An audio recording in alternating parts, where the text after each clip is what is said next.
bbclearningenglish.com presents Talk About English, a series of radio features that support your English language studies. It's time for Academic Listening, a series for students at English-speaking universities. Many students find that lectures are the most daunting aspect of their university life. In this programme, we'll start to look at a range of techniques to make listening to lectures easier, with presenter Susan Fern and members of the BBC World Service class of 2001. Taxes, quality of life and happiness. In this talk, I will first note a recent political emphasis on quality of life. Secondly, I will suggest that this contrasts with economic growth as a main or the main concern of government and with a view of the individual. Do you, like me, wish you'd had a second chance to hear those university lectures? Taxes, quality of life and happiness. In this talk, I will first note a recent political emphasis on quality of life. Secondly, I will suggest... Sadly, it's never quite like that in real life. You can reread a book, you can replay a cassette, but you can't rewind a lecturer. The main point of a lecture for students must be to acquire information on a topic in a quick and efficient way. Simon Williams teaches English in the Language Centre at University College London. Of course, they could get a photocopy from another student later and not bother to turn up, but it's one way of knowing how the subject is viewed, how it's considered by people in your department, whether it's thought to be rather old-fashioned perhaps, or crucial and very, very modern. So it's seeing where it fits into the whole subject syllabus. Lectures can be important social occasions. They're a chance to meet with the other students on your course. But they're also an important way of getting an overview of your subject or a particular element of your course. This is something you may not be able to achieve through self-study or by reading someone else's notes.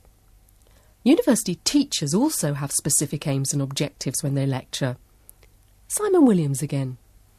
The purpose of a lecture is probably to stimulate students in going to do work by themselves. The end result of a course must be to try and make a student autonomous so that they are happy in finding things out for themselves and not being given things that they'll accept uncritically. So learners need to know that that's the aim, the probable aim of their course of academic study, that they'll be able to be individual learners and independent learners. So a lecturer will aim to present perhaps just part of a topic and stimulate the student to want to find out more. And there may be a very good reason to do that if perhaps they've got to do a written assignment on that topic. So that's another reason for paying attention. But paying attention can only happen if you know what to pay attention to. One can't pay attention to everything all at the same time. Understanding the aim or purpose of a lecture helps you decide where to focus your attention. This is useful because you can't concentrate on everything at once. You may already be using large amounts of mental energy to cope with other problems, as these students can confirm. Actually, I think that there are differences not only in the problem of the accent or in the way of talking, but in the way in which the class is given, the lecture is given as well. Because some lecturers read. Some lecturers talk not very loudly. And in that sense, it's more difficult, it's much easier to lose concentration if someone reads or if someone is not very demanding with the voice. Well, first of all, is a level of the language which is, I found it different from spoken English or maybe English that people may see on a TV program, in a way that it is much more technical and you need to use specific words in specific contexts. And that's only the start of it. It can be difficult to hear what a lecturer is saying because you're sitting in a large, echoey hall. Speakers may have a strange accent.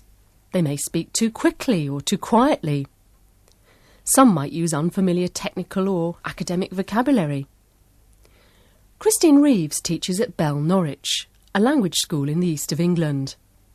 I think one of the main problems is actually the really difficult skill of listening for the main points, understanding the main points and processing those main points and actually taking notes at the same time. This is definitely what the students have expressed most difficulty in to me as a teacher. Does that sound familiar? Well, if you have problems in lectures, what can you do? Skillful listening involves being able to select important information from the rest. Unfortunately, as Simon Williams points out, many speakers have techniques to help guide you through their lecture and to highlight key information. You can often recognise the different bits, different parts of a lecture by three things. First of all, the lecturer's intonation, the sound of their voice is going to fall. It's going to get quieter at the end of a topic, rather like my voice is fading and getting quieter now. And then they might use a marker word such as right, okay, good. The sort of thing you often hear teachers saying in a classroom, in a school classroom.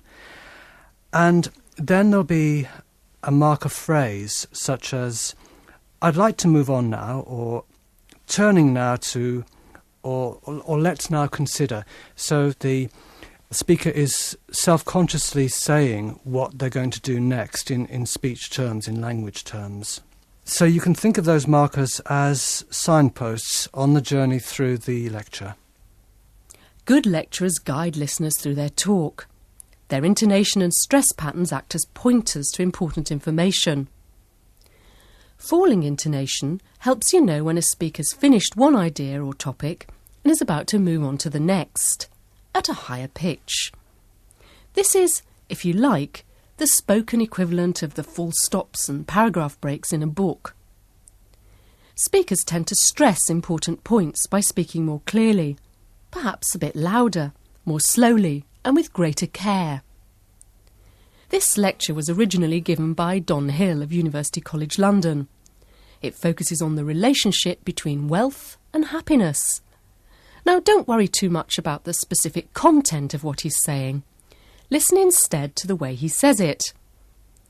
I'd like you to try and spot any signals that guide you through the talk or help you to identify key points. What do you consider to be the most important piece of information here, and why? OK, that brings me to the end of that second main part of this little talk on some contrasts with traditional economic views. Right, let's go on to the third part, which I've called What Price Happiness? So I now want to raise some questions about happiness. The effect of the questions will be, I think, to cast further doubt. The speaker has reached the end of section 2 of his talk. His intonation falls, the pitch and music of his voice get lower, and he gets quieter before he introduces the next section. His intonation then rises again. He gets louder and speaks carefully as he highlights what he considers to be an important point. And that's the title of the next section of his lecture. What Price Happiness? Listen again. OK, that brings me to the end of that second main part of this little talk on some contrasts with traditional economic views. Right, let's go on to the third part, which I've called What Price Happiness? So I now want to raise some questions about happiness. The speaker also uses a number of what Simon Williams calls marker phrases, such as, that brings me to the end of the second part of this little talk, and let's go on to the third part. These are like mini announcements or signposts within the lecture. You'll hear more examples of these markers as the lecture continues. The speaker has a number of questions, but what's the most important question he wants to ask? Listen out for clues in his intonation and stress. So I now want to raise some questions about happiness. The effect of the questions will be, I think, to cast further doubt on traditional views of the desirability of uncontrolled economic growth. The first question is this: can we really make a direct link between cash and happiness? We've seen that the traditional economist's view of rational economic man is that he tries... The speaker invites his listeners to focus on this important question. Can we make a direct link between cash and happiness? His intonation, the higher note, the slower speed and careful stress, all indicate that we should pay attention to these words. 2 marker phrases, so, I now want to raise some questions, and the first question is this, also point us in this direction. And that brings us to the end of today's programme, and these are the 3 key points. Understanding the purpose of a lecture can help students know where to focus attention. Preparation can help students understand the language and content of a lecture. And we've demonstrated ways in which speakers can guide listeners to important information, using intonation, stress and marker phrases. Join Susan Fern again next time for more academic listening. That was Talk About English from bbclearningenglish.com.